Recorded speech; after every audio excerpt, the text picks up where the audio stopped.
Hi, it's Pippa here, and I just wanted to say a really big thank you to everybody who bought in a Japanese garden pattern.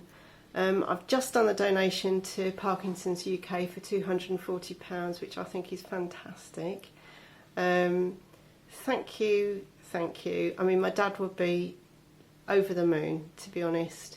Those of you who know, he actually donated his brain to Parkinson's research, so it just seemed fitting that I did a little thing to help.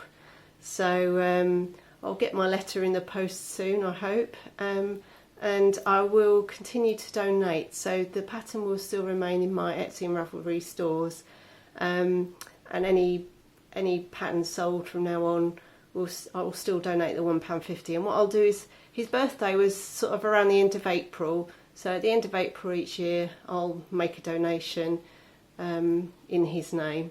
So thank you very much. Oh, and it is full price at the moment, but I think I might run something, a little sale thing running up to Christmas. So stay in the CraftPixie Crochet Club for more details. I've got to sort it all out.